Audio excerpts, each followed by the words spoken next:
When you think of iconic cars from the movies, what comes to mind? Maybe the 1969 Dodge Charger named the General Lee.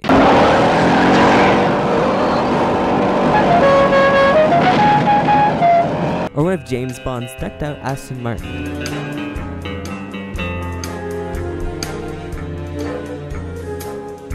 Or even better, the Bandit's Trans Am from Smokey and the Bandit.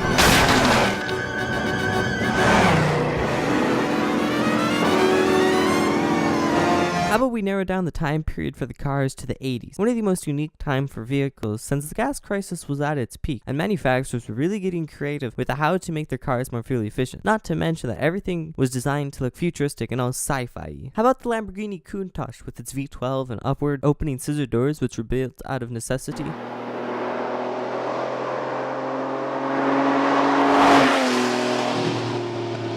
Or something less car, more future, like the Batmobile, with its unique engine and different design than any other car that you've really ever seen, with all its awesome gadgets as well.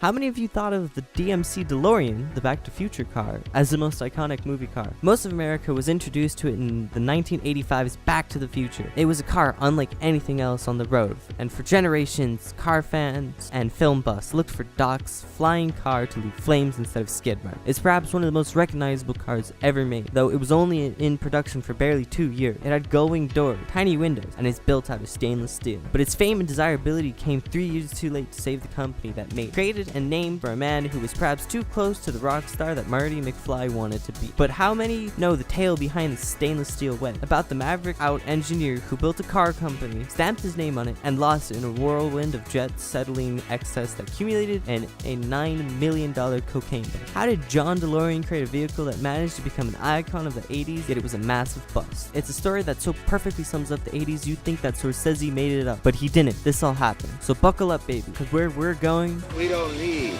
roads.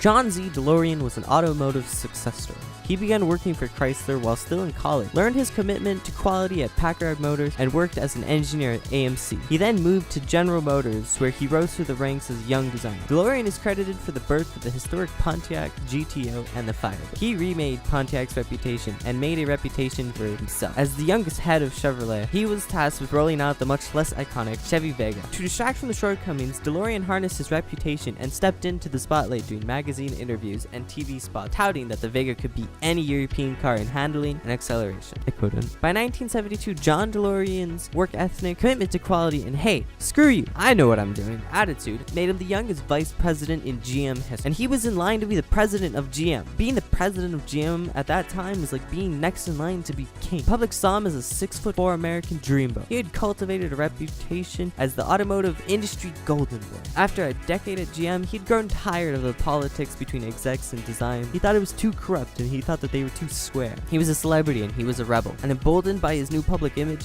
he left GM to build his dream car. He was a celebrity maverick who fired GM, and that gave him the mystique to take them on. In 1973, he formed DeLorean Motor Company, and by 1976, DMC had his mitigate and prototype making the rounds to garner investment. The private capital came from DMC Incorporated. DeLorean himself put in no cash, but owned over 80% of the common stock in return for car development work that he valued at $3.5 million.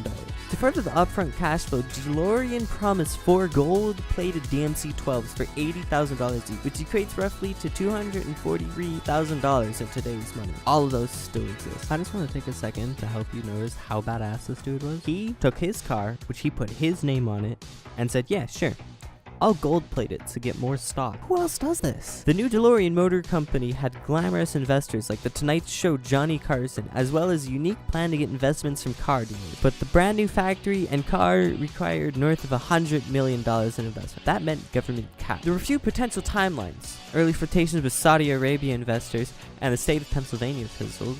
A play with Puerto Rico got further, offering a package close to $60 million if DeLorean raised $25 million first, and spent it first.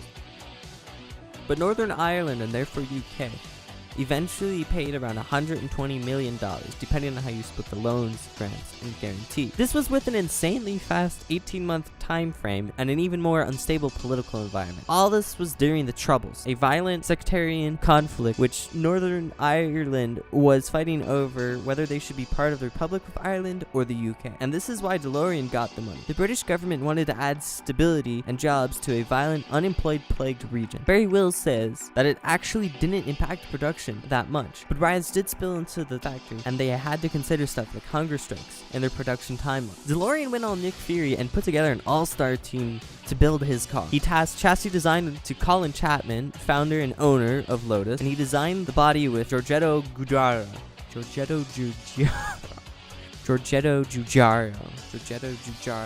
The body with Giugiaro.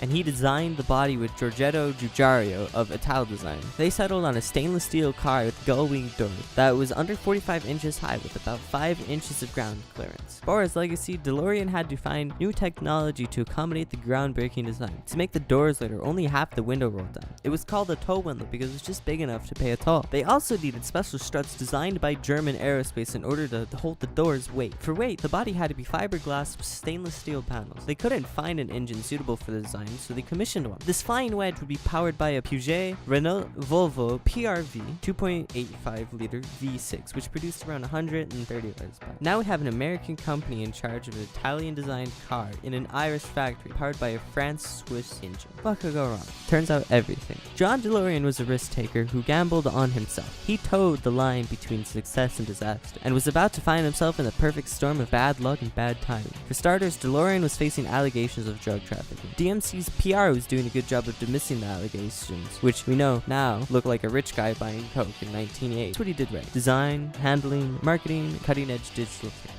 And here's what he did wrong. Literally everything else. First, to recoup that, he rolled it out too soon, and it was plagued with bugs that probably would have been worked out in a larger car company. A 2000 car recall and performance issues plagued the first batch. The innovative windshield embedded antenna didn't work, so the high-tech digital radio would scan for stations continuously. Also, the alternator didn't generate enough current for the car's new tech. The battery would discharge and strand drivers wherever it died, and the engine produced 130 horsepower. All that for just $7,000 more than a fully loaded Corvette, which hit 60 miles per hour, almost 2 seconds faster. To remind you guys, we're talking about probably the worst Corvette in history. In 1982, teetering between bankruptcy and breakout success, DeLorean outsourced development of a twin-turbo version of the PRV engine that proved quicker than a Ferrari 308 and a Porsche 928. All they needed was a little bit more money to get over the hump. Talk of a public offering at $12 a share would have brought $120 million in another company, but it kept getting pushed as John DeLorean, who, you know, knows best, sought instead a partnership with a larger automotive company. By January of 82, production was curtailed to 3 days a week because of capital concerns. DeLorean is still riding on the reputation of his name, and though he was just a phone call away from a lucrative payday by going public, he was searching for a way to find an influx of private capital. Had he made the call, who knows? Maybe we'd all be driving DeLorean branded cars now, but he waited. And this is where the story of the stainless steel time-traveling gull-winged car got really, really weird. You're gonna see some serious shit.